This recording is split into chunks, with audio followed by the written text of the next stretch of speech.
Hello, and welcome to our webinar. Today's webinar is on disability inclusive performance management. I would like to give a great shout out to my partners, the Human Services Forum. Thank you so much, Becca and Lisa, for helping with this webinar series throughout this entire year. The generous partnership has just been amazing, and I'm so grateful. Thank you so much. Some people say, so why do we need this webinar? Why do I need to worry about performance management? Because people ask the question, can I fire an employee with a disability? And the fear is always that they'll get accused of discrimination. These kinds of fears come from ableism, perception, and bias. Let me talk about that for just a second. First of all, the assumption is that you're going to need to fire a person with a disability and that the protected status as somebody that you can't discriminate against means that you can't manage their performance. This webinar is going to be all about why that's incorrect and how to manage people with disabilities. So I hope you stay tuned for the rest of the content. A couple of quick things. This webinar is being recorded, so there will be a replay made available to those of you who could not attend live, or anybody here also just thinks, what did she say again? This is a great way to get that information again. And we want your interaction. Please use the chat, the question and answer function, and raising your hand. Are you not familiar with those features? Let me show them to you real quick. First of all, using the chat, you're going to look on your toolbar, see the little thing that looks like a speech bubble. You click on that, and you'll get a window that opens. We hope that you will click everyone so that everybody can see your comment, but if you want to select private, you can also do that. And then you just start typing in your message and click enter, and we will all get to see your chat, get to see your questions, your comments, etc. Raising your hand. So you can click on this little thing that looks like a smiley face with a star. It's called reactions. And when you click on that, you'll get a menu where you could clap, you could give me a thumbs up, you can like it, you can not like it, you could celebrate, whatever. But the function that's most important to us is to raise your hand. You click on the button that says raise your hand. And then once we've answered your question, make sure that you lower your hand by clicking on the lower your hand button. So my objectives for today are to discuss why it's important to talk about this, describe what happens when it's ignored, and to give tips on what we can do to help managers, because really that's the crux of all of this. But what are your objectives for today's webinar? I'd love it if you would just type into the chat real quickly, either why, because you want to know why this is important, ignored, because you want to describe because you want me to describe the impact of what happens when we ignore performance management, or because you want to know what to do to help managers. And then you can type in help. So just type those into the chat real quick. As I said, a replay of this webinar will be emailed to you later, so you don't have to take notes. But feel free to take screenshots of this presentation if you want to be able to record anything that was on a slide that you think is really important.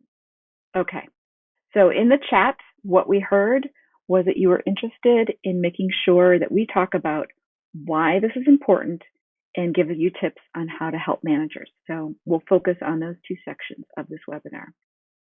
I think an important question to answer is, how do I know this? How is it that I am the person to provide this information to you?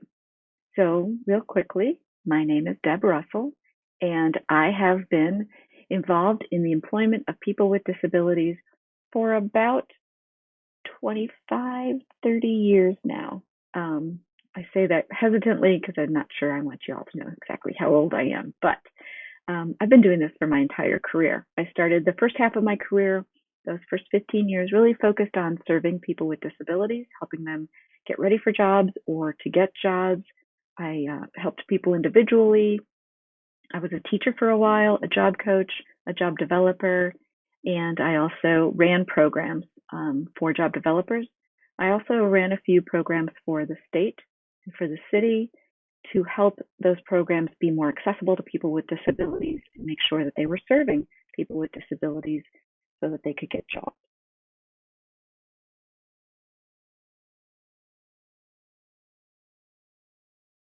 And then I had the greatest opportunity in my life. I went to work for Walgreens, where I was able to create the success of the company's desire to employ people with disabilities in the distribution centers and in the stores and throughout the entire business. I spent 6 years at Walgreens working on this. Before I came to Walgreens, before Walgreens had this vision,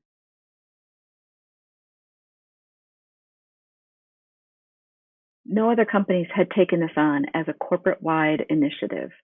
No company had stood up nationally and said, our entire company, we are going to address this. We are going to employ more people with disabilities in a way that's fair to everybody. The parameters that I operated within were that what we did needed to be fair to the consumers. What we did needed to be fair to the customers, to the employees, and to the shareholders. So everything that I operated within was called the business case. And you may hear me refer to that later on. But the business case is very simple. It is the argument that employing people with disabilities is a good business decision, is not just a charitable decision. Because charitable decisions may change when the economy changes. But if a person with a disability is good for the business from a financial standpoint, that job will remain no matter what happens to the economy. So in this webinar, like I said, we're going to talk about performance management. And talking about this is incredibly important.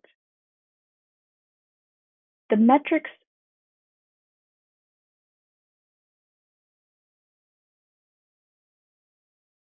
it's important because of experiences I've already had with other companies and with Walgreens.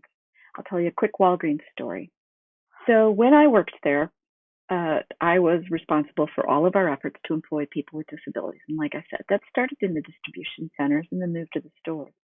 During that time, we were a little unclear on how to actually think about performance management. We knew we wanted people to be held to the same standards, regardless of whether we were talking about their productivity standards, their accuracy standards, their safety standards, same job, same pay, same benefits, same standards, side by side. That was our mantra.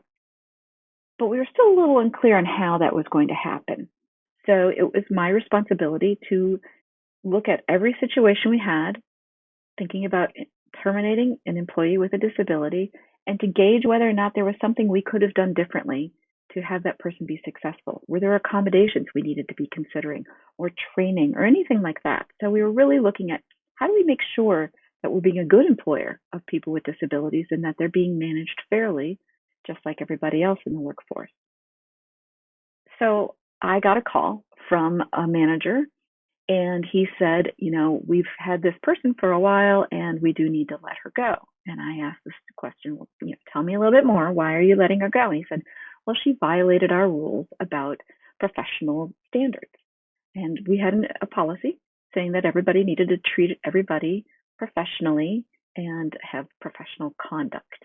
And I said, well, all right, tell me more about that. And he said, well, she yelled at one of her colleagues across the floor. She was very loud, disrespectful, talking to one of her colleagues. So that's a terminable offense if you violate the professional standards of conduct. So I said, well, okay, but this seems pretty severe. Did she understand that this was a responsibility of hers? Were you clear when you explained the policies within our facility that professional behavior was appropriate? And he said, well, we gave her the employee handbook. And I said, well, tell me how you recruited her. And he shared that they had her referred to them through an employee that serves people with cognitive disabilities. So the implication was she is a person with a cognitive disability. And I said, well, did you explain to her clearly what we consider professional behavior? did you explain that it means to not yell and all the other things that we kind of lump into that basket? And he said, oh, well, no, we didn't. And I said, well, I think you need to explain to her what professional behavior means before we can hold her accountable for that. Simply because we know she has a cognitive disability and therefore it's a very abstract term. So let's be clear about what the responsibilities are, what our expectations are. And he said, all right, kind of grumbled, hung up. About a month later, he called me back and he said, okay, we can fire her now. And I said, well, what happened? And he said, well, she swore. She was swearing at a colleague in the cafeteria. And I said, well, so you explained to her that swearing violates our rules about professional behavior, right? Professional conduct. And he said, well, no, I told her that she can't yell and that she should be careful about everything else. I said, well, did you tell her what everything else was? He says, no. I said, okay, but you can't hold her accountable for this and say it's a second time. You need to explain to her everything that you expect of her. And when she doesn't do those things, that's when you can hold her accountable for professional behavior. And he said, okay, well, honestly, the reason I want to let her go is because she's never exceeded 60% of the standards. And I said, 60% of our performance standards? And he said, yes. I said, she's never performed above that? And he said, no. I said, well, how'd she get the job to begin with? And he said, well, we just assumed she would, get to 100%.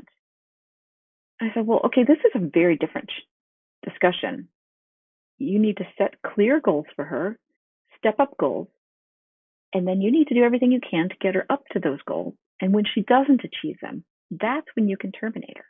But you haven't been holding her to this standard this entire time. Why haven't you been holding her to the standard? He said, well, we felt bad. Now, I didn't respond this way to him at the time, but my response now is, well, I'm sorry that you felt bad, but now that your bonus is being affected by her performance, that's when you want to actually be clear with your expectations to her and hold her accountable for them. That just doesn't float with me. When we're talking about inclusion, we're talking about inclusion all the way around, including having clear expectations set for all of our employees. That was our standard. And then to hold them to those when they were not achieving the standards, to provide support and coaching, try different things to see if we could make them successful. And if all of those failed, then of course we let people go. And we certainly let plenty of people go, with and without disabilities. So it's not like performance management was something they weren't familiar with. All businesses run on metrics. I bring this up because without metrics, we can't determine whether or not we're being profitable. And if we're not being profitable, we don't get to continue existing as businesses. It's just the basic math. So it's very important for us to recognize businesses need to make money. And to make money, it means that they are paying people less than what that person is earning for them. That's the basic math. There's nothing wrong with this. This isn't a dirty secret. That's how businesses remain. That's how your household remains. You need to spend less than what's brought in. Same thing with businesses. So when they've got employees with disabilities, they need those employees to earn their paychecks. They'll earn at least their paychecks and more. So that's why this is important, and that's why metrics is the most important part. At the end of the day, a business's longevity is determined by earning more. That's what I mean. Don't say it's crazy. It's not crazy to expect that. It's not inhumane or cruel to expect that an employee is going to earn more than what you pay them for the business. So today we're going to talk about these metrics around whether a person is contributing more to the balance sheet than they're costing. Okay? Managing for performance is really challenging, and it's uncomfortable for a lot of people, especially when you're talking about people with disabilities in the workforce. For some reason, managers get very uncomfortable about that. I think that managers get uncomfortable about it because when you're talking about an employee with a disability, especially an employee that they know the person has a disability, whether they have an obvious disability or if somehow the manager has determined that the person has a disability because they have an accommodation they've requested or they came through a very particular recruiting program that's focused on people with disabilities, or they have a job coach. Anyway, the managers will figure it out for many people, and all of a sudden they get uncomfortable. Sometimes people with disabilities require more training and patience and assistance. And so we want to make sure that our managers are aware of what to do and that they won't have the metrics of these employees count against them if that's their worry. So we need to be thinking about that. And again, we'll teach the managers how to do this in the last part of this webinar. So why is this so hard? Because it shouldn't be hard, but empathy, sympathy, and pity get in the way. Specifically, we've been taught to feel sorry for people with disabilities. It's our societal thing. If you've attended any of the webinars this year, you know I harp on this a lot. It is a societal value, for some reason, that people with disabilities is someone we're supposed to pity or really have a lot of empathy for and feel bad for them and feel guilty about the fact that we have abilities and they don't. And those kinds of thinkies need to go away. It's pretty hard to have expectations for people that are the same as everybody else's when we don't think about them the same as we do everybody else. We feel sorry for them. Those are hard emotions to manage in between for all of us. So let's really look at the struggle that managers are managing. The struggle that managers are dealing with when they're thinking about the societal value of having pity for people with disabilities and the requirement within their departments that everybody has the same performance standards.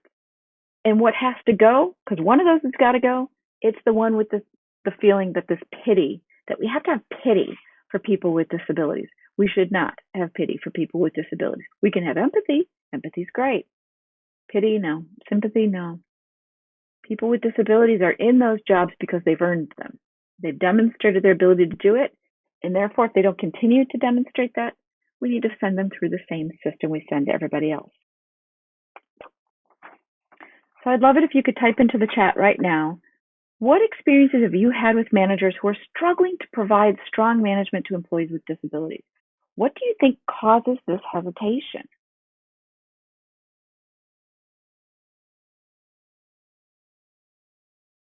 Okay, I got one in here. If we're concerned that our managers don't have great skills for managing, training, and coaching their workers, should we avoid bringing in people with disabilities? Well, okay, that's a great question. No, we need to work on helping our managers have good manager skills. If our managers are hesitant to hold anybody accountable, we've got an odd situation, but that has nothing to do with disability. And it shouldn't stop us from employing people with disabilities. Which we should do is work on our management skills in general.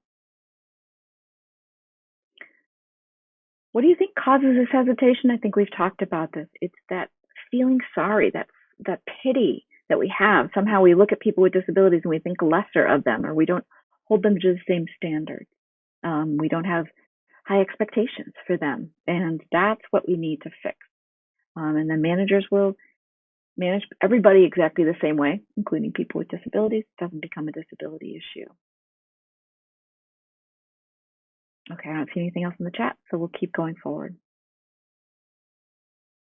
So you want to know what happens when performance management is ignored?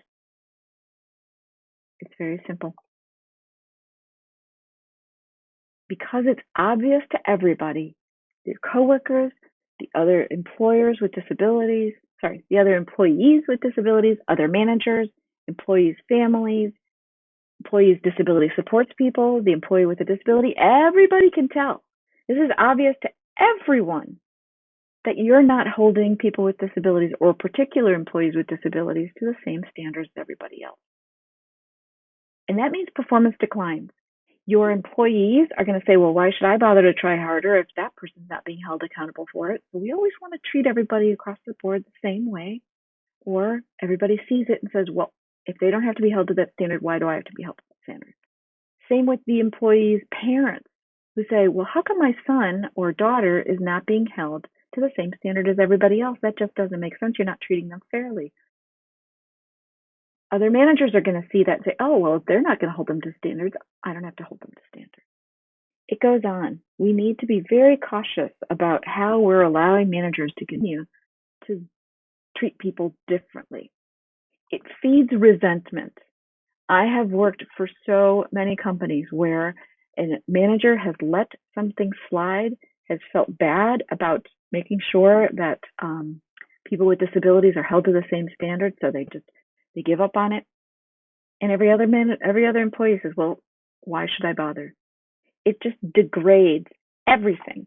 It's actually the fastest way to eliminate a disability hiring initiative is to not pay attention and make sure that people are being held to the same standard.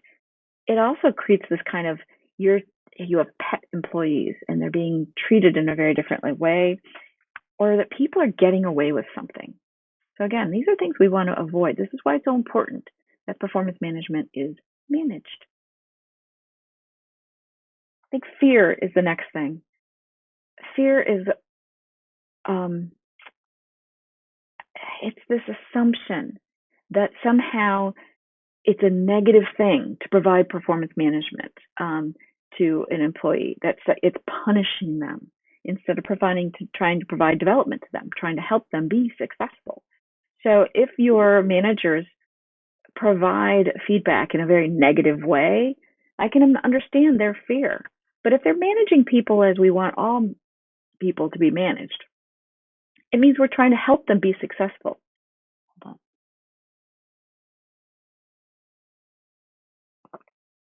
So it's actually a benefit to them, not something negative that we're doing to it. But I hear that a lot from managers. Excuse me.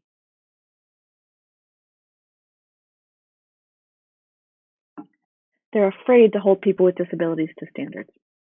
I just don't understand it. Again, we're not being mean. We're not being a jerk by holding people to the same standards as everybody else. But there's discomfort. And again, this is what we're going to address in the third part of this webinar. If we don't address that discomfort, people avoid the behavior. And that's not really going to be very helpful overall. I think that some of this comes from what I call over-sensationalization. Not a real word, don't look it up. But it's this perception that when a person with a disability does something ordinary, it's extraordinary. When a weightlifter lifts 500 pounds over their head, we think that's impressive. So don't have that same feeling of, wow, that's impressive, when a person with a disability ties their shoes. It's a very ordinary thing. I used to have lunch with a friend of mine who uses a wheelchair, and we would continually get this situation where someone would walk up to us at the table while we're having dinner. They'd see her in the wheelchair and they'd say, "Oh, it's just wonderful that you've gotten out here." Or they'll pat her on the head, or somehow act like it's just this phenomenal thing that she got into this restaurant.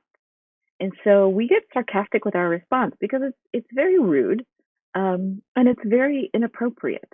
It's degrading to my friend that somehow she's, just because she's in a wheelchair, somehow she can't go out to dinner. It's just this, the implication is very rude. We get uncomfortable because we don't know how to think about people with disabilities as our peers. So again, we over sensationalize things. We avoid giving them good feedback. It's really important that we let people fail, whether they're people with or without disabilities. That's how people learn. I just met with a friend of mine who is working for a business, and she had to spend a lot of time with some managers explaining why failure is so important for our employees. I don't mean gross negligence failure, but to struggle with something. There's nothing wrong with having our employees struggle to learn something and to do something well, as long as we can support them through that. So what other impacts do you think can happen? Or what have you seen happen in the past? What other outcomes are there? Just type that into the chat if you don't mind.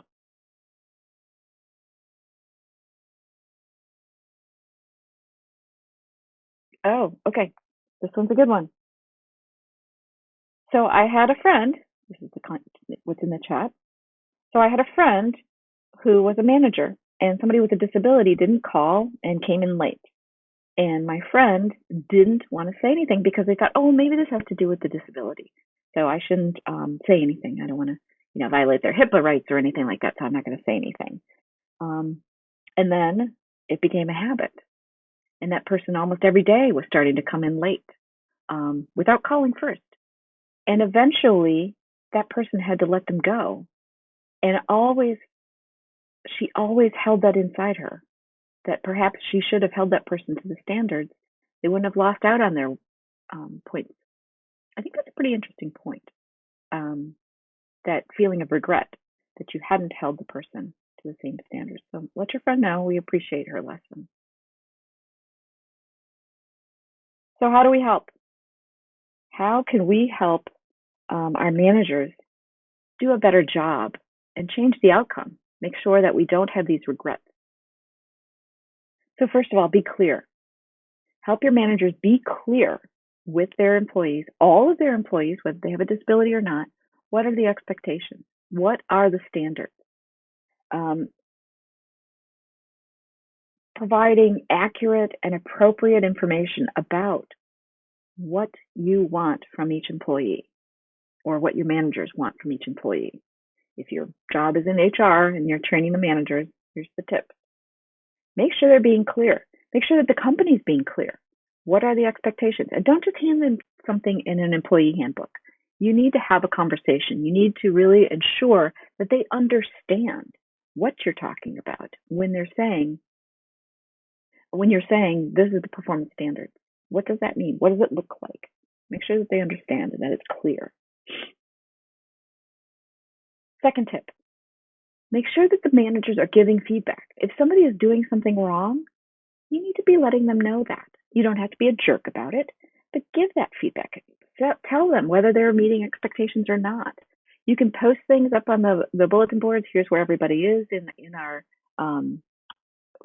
as far as productivity goes, or in completing activity tasks, assignments, sort of like school. Give that feedback. If somebody turns in a report to you and it's not meeting your expectations, they need that feedback. They need to know. And if somebody's doing a great job, let them know. But don't tell them they're doing a great job if they're not. Training and support. Okay, so one of the things about managing people is that you will have to train them and you'll have to support them. That's what manage means. It's not just walking by, checking off something and keep going. These are humans and we need to interact with them and we need to train and support them. So we need to make sure that training and support is sufficient. As managers, we need to make sure of that. And if they're not, to be looking for assistance. If a person comes in with a disability and they're really struggling to learn something, and you know that they came through a very specific training program or through an onboarding program, a recruiting program, then go back there and see what other kinds of resources are available. If you need more help with these kinds of things, you can go to the Job Accommodation Network and ask for help there. Next thing managers should be doing is to raise expectations. Unfortunately, as I keep saying, I know you're tired of hearing this, but society really gives us a negative perception of people with disabilities. We're conditioned to expect less from people with disabilities. Again, I told you, I go out to dinner with my friend who uses a wheelchair. People are surprised to see her out to dinner. They're surprised that she has been able to get her life together enough to go out to dinner with me. They're not surprised by me. They can't see my disability, so they just make assumptions about her. We're conditioned to expect less from people with disabilities, and we need to do what we can to undo that.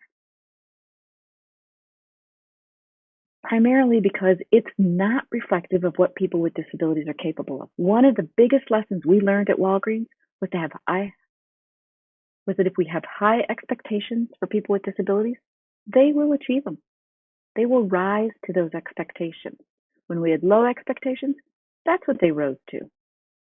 It's the same across the board with everybody, people with disabilities and people without. If we have high expectations of people, we give them the standards, we're clear, we give them support and training if they need it, they will achieve it. And those who are not capable of achieving, or they don't have the potential to achieve the metrics that you are holding people to, those people should not have been hired. And if they were hired, they need to be let go. Again, just like this gentleman I was telling this story about earlier on. He wanted to fire this person. He started out being very charitable. Oh, it's so nice. We'll hire this person. 60% sure, that's fine. Until all of a sudden it really impacted what was going on across the board. It may seem like one person at 60% isn't much and isn't anything, and we shouldn't be worried about it. But we should be worried about it because that's why we have metrics. So if you have managed to have somebody get hired who's not achieving the standards, let's let them go. In a very appropriate way, of course, but let's let them go. We need to be applying the same standards and yardsticks, meaning that we follow through by holding people with disabilities to the same standards as everybody else, and we're measuring it in the same way. You know, in distribution centers, that's so easy. I mean, if you're moving a box, you're moving a box. But when we get into other kinds of jobs, other industries, it can get a little fuzzier on how we hold people accountable. One of the biggest reasons that some people I know who are blind and were attorneys have left their firms is because those firms have not offered stretch assignments to them. They haven't asked them to travel because they're worried or concerned about the fact that they're blind and those parts of the job. But that's the part of the job they signed up for. They signed up for the whole job. They were hired to do the whole job. They read that entire job description, including those sorts of things. We have to have the same standards and the same yardsticks, same opportunities. All of these things need to be the same, whether you're a person with a disability or not. Where things get different is how those things are achieved, not if, and then not whether or not they met the goal. But how they get to that goal, that might be very different.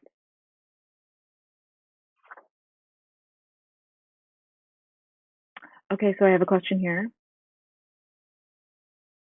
Okay, at your company, whether or not somebody follows a standard operating procedure is a metric. Okay, so that is an issue. It's a concern. I shouldn't say it's an issue. It's a concern. So in that case, when people are hired, you need to make sure that they are able to follow the entire standard operating procedure with or without a reasonable accommodation. And that's where I think it can get confusing. We need to make sure that people are held accountable with or without an accommodation, meaning that if they have an accommodation, maybe it looks different. So when standard operating procedures and accommodations get mixed together, that can be a little trickier. It can be a little bit more challenging. And I highly encourage you to get a hold of Jan, www.askjan.org. The Job Accommodation Network has a lot of information about applying standards to folks with disabilities who will have accommodations and how to think about that, how to work through there clearly. That's a great question. Thank you. So again, clarity, feedback, training, support, high expectations, and applying the same standards and metrics. Those are the best management techniques that we can add to our toolbox. But does this seem unrealistic? Do you anticipate that managers are going to have concerns at this point? Because honestly, that's the best practices related to managing anybody. So why would we have it be different for people with disabilities? As I said, sometimes people with disabilities do things a little differently. And that means that managers can get a little bit more creative. One of the things that we learned at Walgreens was how important it was to make sure that our managers were getting creative about things. We wanted our managers to try, sometimes to struggle, and sometimes to fail, to make mistakes, to learn how to do things better when it came to managing people with disabilities. So we actually had a standard that if you didn't make mistakes, you weren't trying hard enough. We truly believe that you learn through errors and that it was important for our managers to learn how to manage people with disabilities.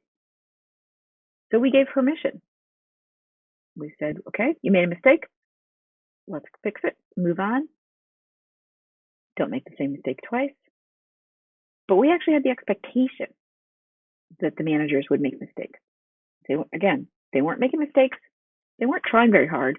They weren't getting creative, and they weren't ensuring that our employees were being successful. So then someone is unsuccessful.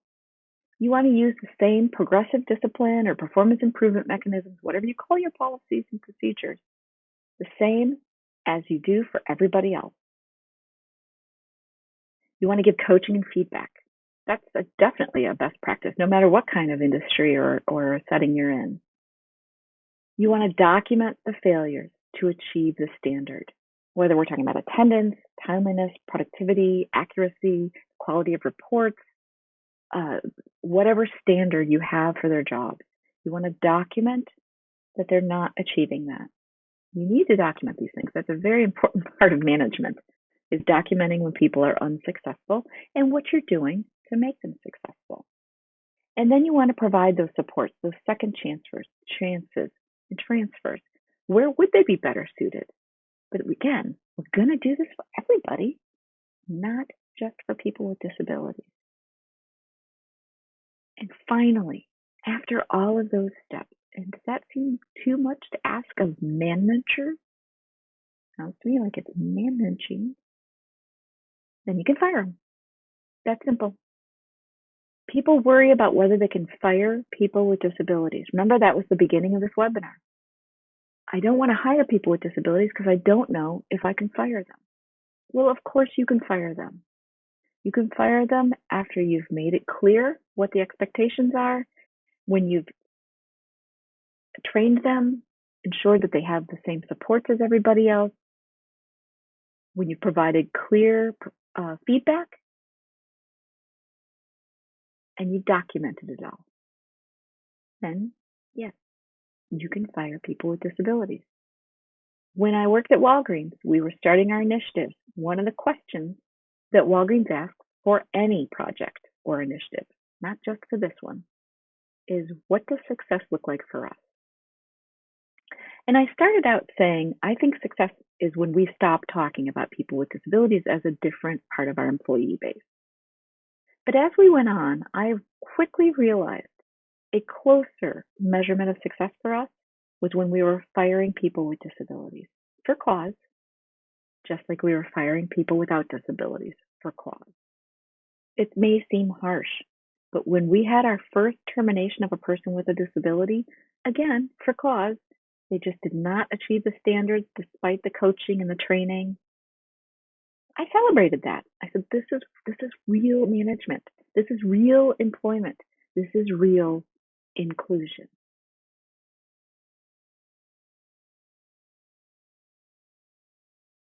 When you fire them and you've gone through these steps, you can have a clear conscience and security, knowing that you are not going to get any unwarranted discrimination charges.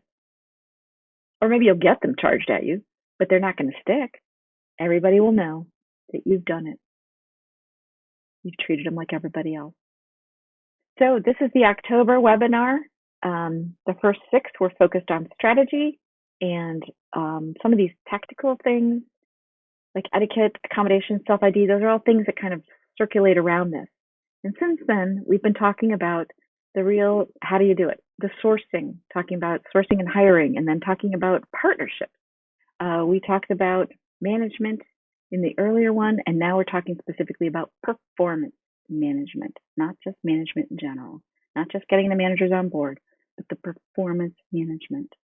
We've got 2 more webinars coming up. One in November is how to grow a disability culture, and the one in December is how to refresh your effort, because every company that's started to employ people with disabilities at some point lost that edge, that, hey, we're doing something cool and different, and started to just do the same old, same old. No initiative within a company survives without being refreshed. So we want people to be thinking about, what do you need to do different? The business needs change, on and on and on. If a business isn't changing, they're not growing. If they're not growing, they're not going to survive. Businesses evolve, and so did the disability inclusion efforts. They need to evolve to reflect what's going on. So we'll be talking about that in December. We're going to put into the chat this link that's right here on the screen, or you can take a screenshot. DebRussellInc.com 2021-disability-inclusion-webinars. Sorry, webinar-s. Get it from the replay. And along with the replay, when we send that link out, we'll also send a one-pager that's got these links and other information in there that's been covered during this webinar. So any other questions? Up on the screen is my email and my web address. When we send the replay, you can respond if you have any questions. I hope to get this replay out by tomorrow. Sometimes it'll take me until Monday. Captioning, I want to make sure the captioning is correct. And so sometimes I apologize. It does take me a little bit longer. You can feel free to contact me with questions at deb@debrussellinc.com, or you can go to my website, www.debrussellinc.com. All right, I don't see anything else in the chat, so I will let you all go. Thank you so much for your participation and your attention. Really appreciate it. We'll see you in the next webinar. Thanks. Bye-bye.